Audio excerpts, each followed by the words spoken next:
guys! Welcome back to my channel. So I'm Sophie from Manila, Philippines. In case this is your first time watching my vlog, please don't forget to subscribe to my channel. Today, I am heading to a very exciting destination within the Philippines. I realized that the past year I haven't been traveling much within my own country, so I'm quite excited to revisit one place that has been recently renovated and rehabilitated for around a year, and that is Boracay. So the last time I was in Boracay was 2016, and I just recently graduated that time, and I went with my college friends, so it was really a lot of fun and very memorable. This time I'll be going back with my blogger friends, and this is going to be our first trip this year, so I'm really excited to bond and hang out with them. I really miss the ocean and the waters and really just be one with nature because I really miss the beach so much. I haven't visited the beach for quite some time, as you can see with my skin color, so I need to get some sun and vitamin C.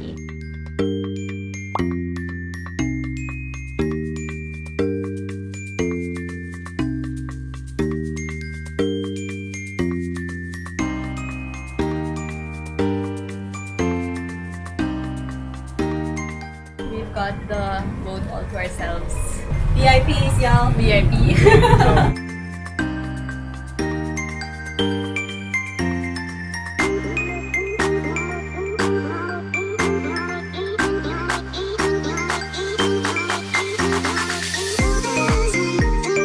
So we are officially in Boracay. We are checked in our hotel. We are staying at Astoria Current, which is located in Station 3. And it took us around 40 minutes from the airport to get here. So we booked their private hotel shuttle, which costs 900 per way per person. So it comes out 1,800 per person. And it's really worth it because there's no hassle and sweat at all. So they picked us up from the airport using a van, and then they escorted us all throughout. And then after that, it took us around 10 minutes to get to the port. So from the port, we took their private speedboat, which was only 5 minutes to get to the island. And from there, we took the one last car ride, which took around 10 minutes. So it was a really smooth ride and no hassle at all. So I really recommend it if you have an option to book a private shuttle. There's also another cheaper alternative, which might be more of a hassle, but if you want to save, then go for it. So you can take the tricycle from the airport to the port, which costs 35 pesos, and then you can also take the regular boat ride, which costs around 400 pesos, but the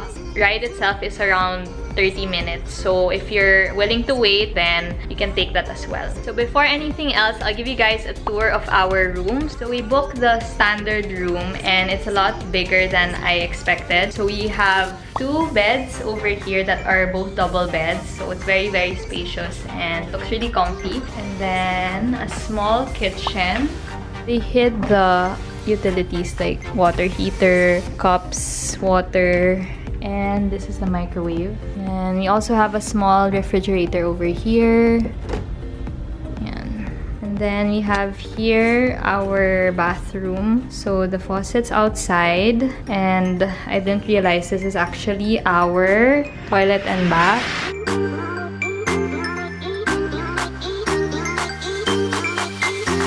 So I like how they were able to conceal the bathroom. So I'm here with my good vlogger bestie, Farah. This is our first trip this year. Our last trip was last October pa. So Korea. More than a year na. Yeah. So happy to bond.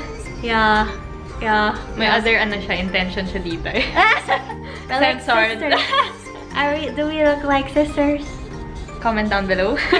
So our room doesn't really have a nice view, to be honest, but if you're just gonna be here to chill and eat, sleep, then it's okay na. So it's almost 3 p.m. and we haven't had lunch because our flight was at 12. So to be honest, I'm not hungry, and I think what we're gonna do first is we're gonna shoot. So this is gonna be a very content-filled trip. Yes, and chill also.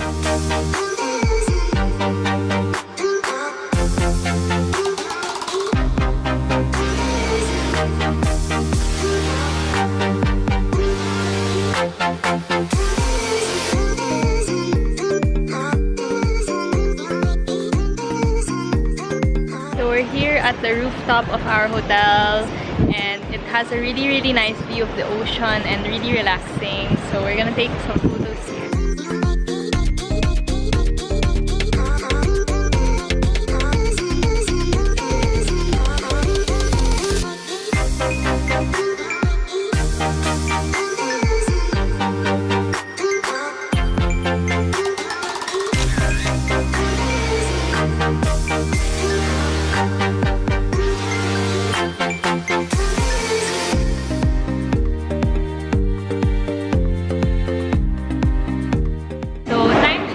already 5 p.m. and we are only about to eat lunch right now. So we finished shooting for like the past hours and we're here at Noni's. So it's a famous restaurant, highly reviewed on TripAdvisor, and I chose it because it has a lot of healthy options and vegan options. So you guys know my diet already. Really excited to eat and we're really hungry now. This is what we ordered. I got tempeh bowl and Tara got beef and kimchi. It looks really massive and really good. I can't wait to eat.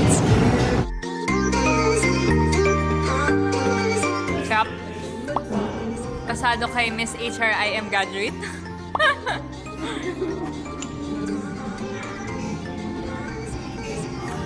It's like a party in your mouth. There's so many things happening. So good.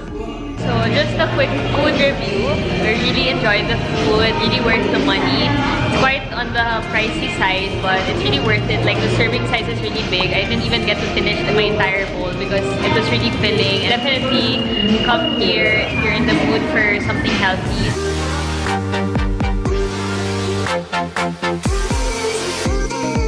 So we are currently walking along Station 3 or 2, not so sure, but Boracay really hasn't changed that much. But now there's a lot more restaurants and stores that are from Manila. So it feels like you're in Manila lang, but you're beside the beach. I don't really have any agenda but to burn the food that we ate for dinner. I think they just pushed back all the stores and the restaurants away from the shore.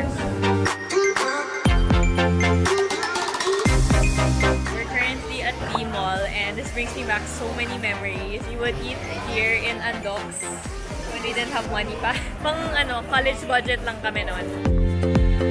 So if it's your first time in the mall, it's basically like a big area with a lot of different restaurants and bars. So you can also shop here. They have like a few clothing stores and stores that sell like accessories. Guys, nakakatawa dito. As in, ang daming vendors or daming waiters that are speaking in different languages to attract foreigners. Ang galing nila. As in, sobrang fluent nila. Nakakatuwa. The things they do to get customers. Go, ate. 여기 멕시칸 맛있어. 여기 맛있다. Ang galing ni ate. Thank you, ma'am. Thankful na siya.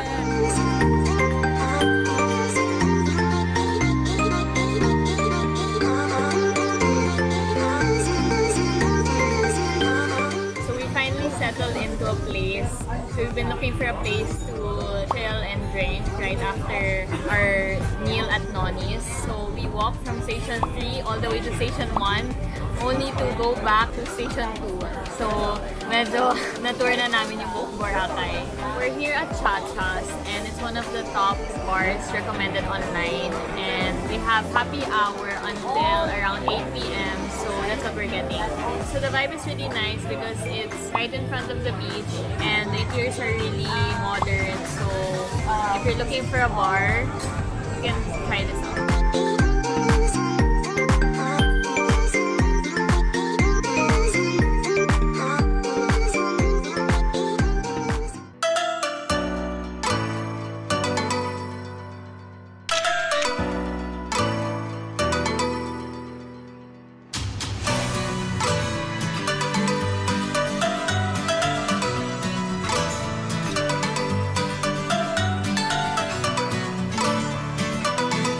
Good morning guys! It's our second day here in Boracay and we just finished shooting and eating breakfast. So our room has free breakfast buffet but I don't recommend it. Like, I'm not so picky but the food was just bleh. They didn't have my breakfast staples like yogurt, oatmeal, so I'm quite disappointed. So we decided tomorrow we're not gonna eat breakfast here. We're gonna eat somewhere good instead. So the weather today is not really great. Like, it's really windy and the waves were like kind of wild. We couldn't even head out. I couldn't even open my eyes because the wind was really like so strong. So hopefully later today the weather gets better so that we can swim and relax by the shore. So just to give you guys a brief background on why Boracay was closed. Apparently, they had to really clean up the beach and they also had to widen the roads because there's so many tourists already coming in. So they closed it and then now they're still in the process of fixing it. Like the airport's still not yet done. The port that we went to was still unfinished. So I think it would take maybe another year for them to really fully open with everything done. So based on my last visit, it's definitely cleaner and the beach shore is really wider, so they are able to move a lot of the restaurants and the shops away from the beach. But there are a lot more restaurant shops, and it's really like so commercialized already. And if you're into that type of beach feel, then I would recommend that you come here to Boracay. If you want a beach trip that's away from the city and really quiet, I don't recommend coming to Boracay because it's really booming and there's so many tourists, so many people. And then if you're planning to come here, there are different stations. So there's station 1, 2, and 3. So we stayed at station 3 because we wanted something that's near a lot of restaurants. Station 1 is the more quiet side of Boracay. It's very far from all the other stations. It's also supposed to have the widest sand in Boracay, or the best sand compared to the others. Station 2 is the more busy side. That's where the mall is located, which we went to yesterday. So if you want something that's in between station 1 and station 2, go to station 3. And station 3 is also nearest to the port, so that's why we only took a few minutes to get here. Just a tip, if you're also planning to go to Boracay, one way to get around is through tricycles. So they have two types. They have the regular one and they also have an e-trike. So the e-trike is bigger. It can like accommodate up to 8 people. So usually the fare is 10 pesos one way from station 1 to station 2, station 1 to station 3. Besides just one flat rate, but that's if you want to be with other people. If you want a special or exclusive type, it's 60 pesos per ride. Try not to get scammed. If they're asking for more than that, then try to negotiate. Time check, it's 2 p.m. and we haven't had lunch, so we've been just chilling and lounging around, hoping the weather will get better, but it still isn't better. Like, it's really windy and it seems like there's a storm. As you can see, my hair is all over the place. So we're going to head out to eat. We're going to do seasons. Hopefully we can make it because wind is really strong. So we'll brave it. So I just found like a list of rules and regulations with the opening of the new Boracay. So I'll show it to you guys. I think these rules help maintain the quality of the beach and also peace and order.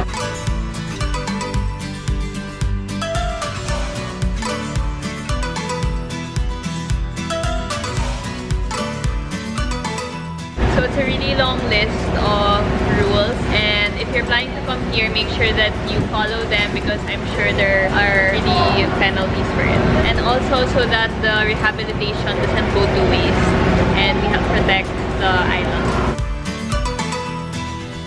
Guys, the weather is so bad. Like, the wind is so strong. It's we are not heading to seasons anymore because the boat fell down.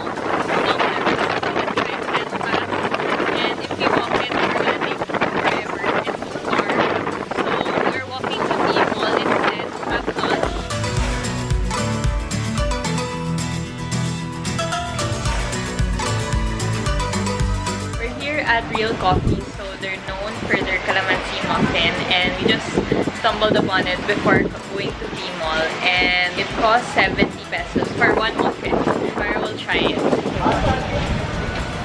Sarap. Nahinig ka. Blooper. I'm gonna try it also.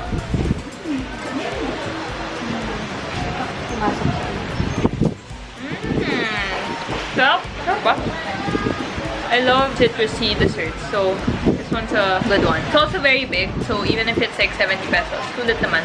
So it's really moist and not dry at all. It's not too sweet, perfect balance of tart and lemon. Basta, masarap siya.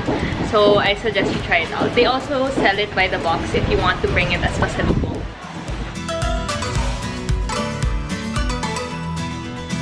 So we're here at Tres Amigos. This is located in B Mall, and I actually ate here with Martin before and I remember it being good. So hopefully it's still as good. They serve Mexican food, but they also have Filipino and other types of cuisine. So they even have breakfast food also. So we are ready to eat. Fire is ready talaga. Ito yung una niyang in-order, guys. Wala akong masabi. Tangkilikin ng sariling atin. Ito na yung pangatlong drink niya for the day. Ako wala pa. Iba na talaga to. Beshi.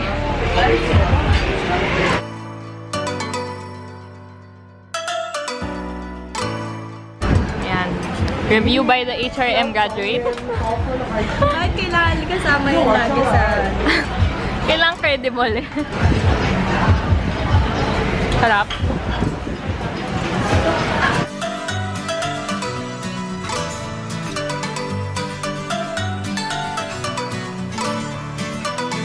We are just chilling by the beach. We're not prepared. We're not swimming. Kasi sobrang lamig. Actually, really nice just to sit and I think a lot of us were always so guilty of not doing anything. But I think if you're on vacation, you shouldn't pressure yourself. And just let yourself be. Oh, drama. I'm trying to still be okay with that. Be okay with not doing anything and not eating food.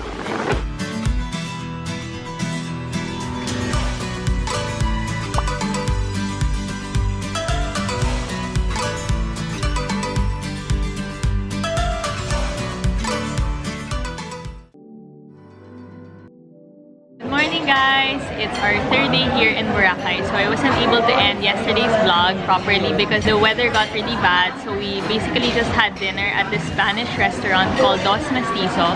So it's more fine dining on fancier side. So they have really good food, paella and sangria. So if you're up for that, you can visit that restaurant. So today the weather actually got even worse. It's been raining really hard since this morning, and time check, it's already 10 a.m. and we haven't had breakfast because we couldn't head out because of the weather. So we're just waiting for the weather to get better so that we can head out to a restaurant very nearby our hotel called Sunnyside. So we'll have very late brunch.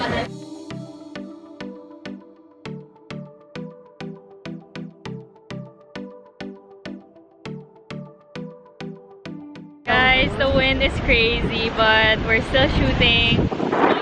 Ganda though, like I want to swim right after we eat. Hopefully the weather gets better and the wind stops. Tatangayin na talaga ako, guys. The struggle is real. Ang hirap mag-take ng photos.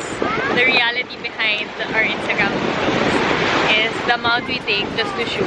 It's really hard work, guys. Don't underestimate.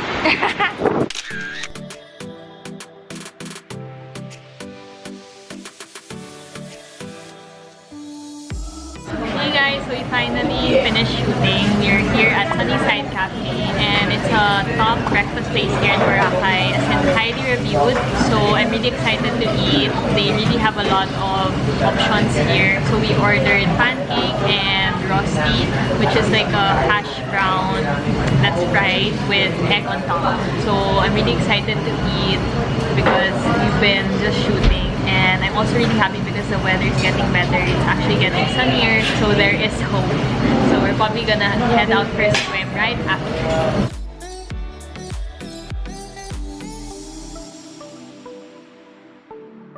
So just a quick food review. Everything is really good. The serving size are really big, so I would recommend getting it to share. So we ordered first the rosti, the hash brown type. I like it because it's not too tasty, it's not oily, it's just perfect, like really good. And then we also ordered sweet dish, which is the espresso caramel pancakes. It's one of their best sellers. It's also really good. It's not too sweet and it's really fluffy and moist. And I would recommend just getting a half serving because the pancake is really massive. It's so big. Like, I don't think we can finish it. So we're gonna continue eating. I highly recommend that you visit here because they have really good food. Good thing, our hotel is literally like 15 steps away from this restaurant. We can just go here anytime. Just look how thick this is. It's so fluffy and moist. And doesn't taste so much like coffee. Like, it's just perfect. Guys, look how fluffy and soft it is. And it's really thick. Like, it melts in your mouth. Thank you. And it's not actually just how I like it. It's really good. Super recommend.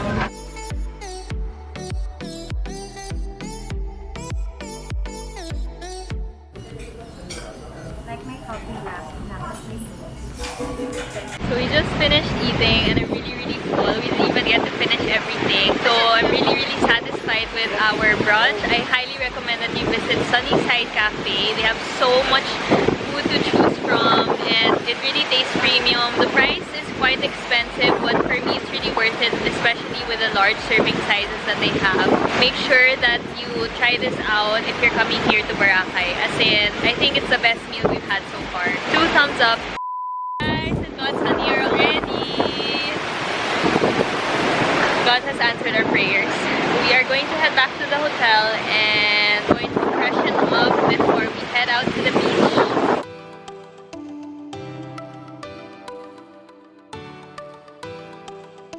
We made it out of our hotel cave and we are heading out to get some drinks. We're going to Jonas Brothers.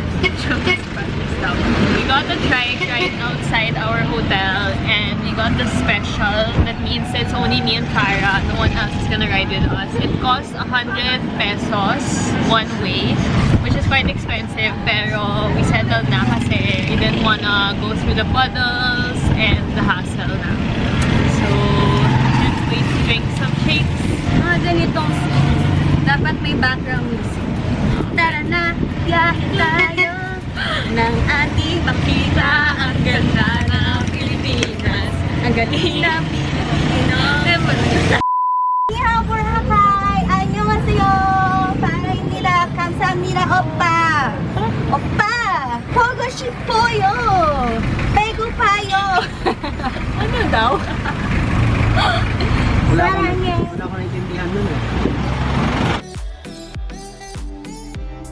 So we made it here to Jonas. So apparently there are 2 branches, but the first one along the beach is already closed down. So this is the only one existing. It's by the road, so you really have to take a trike or walk to it, which is quite far. So let's see. Let's try it. So we're already seated down. It's actually air-conditioned, so it's very comfortable. But of course, it's different pag by the beach and you're drinking your shake. Mas maganda yung feel and vibe. But this is the only thing they have. So they have a lot of food options, a lot of meals, but their best seller talaga is their shake. That's what we're going to get. So from our hotel, it's actually not that far. You can actually walk it. But if you're tired like us, then take a trike. Guys, ang mahal na nila. Like, the last time I was here, I remember it being like less than 100 or like 70 pesos. Now it's like double the price. For their shakes, it starts at 140 pesos and up to about 175. So, quite expensive for shakes. So, I got banana choco peanut. So, this costs 160 pesos. So, it comes in a plastic bottle but with a paper straw. Medyo, I wish they changed that na because of course it's bad for the environment. Cara got another bestseller. This is banana mango. I will taste it now. Guys, na wala yung straw ko. Paano na yan? Oh my god, wait.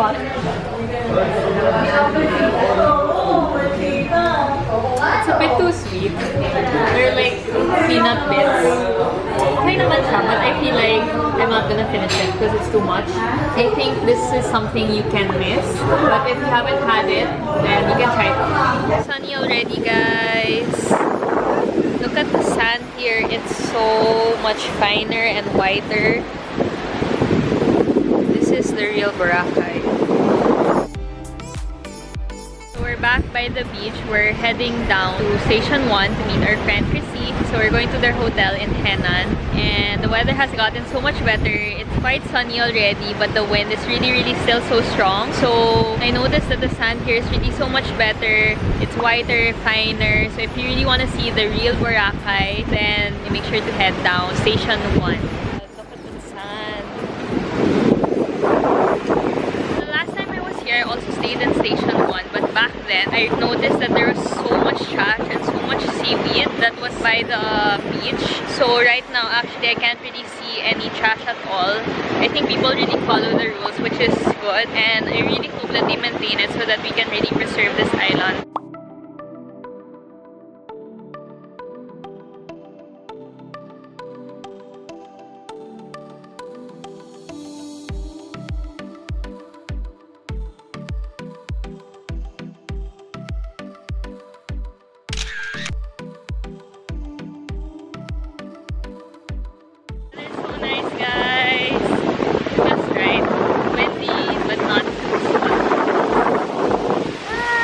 The sun is so bright, but it's really windy.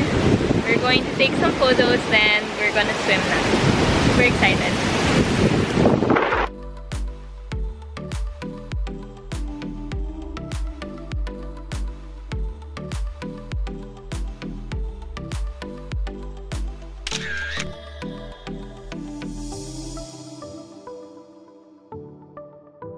So we just finished swimming, guys, and we're ready to eat dinner. So we're here at Two Seasons. It's a top restaurant here in Boracay, and their best seller is their 4-cheese pizza and oyster seasoning. I ate that also when I went here to Boracay, and it's really good. I hope it's still as good.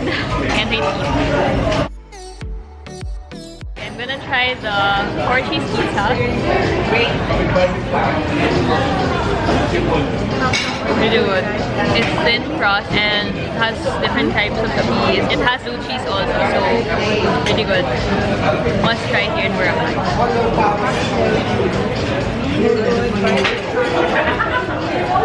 So the secret is chili flakes.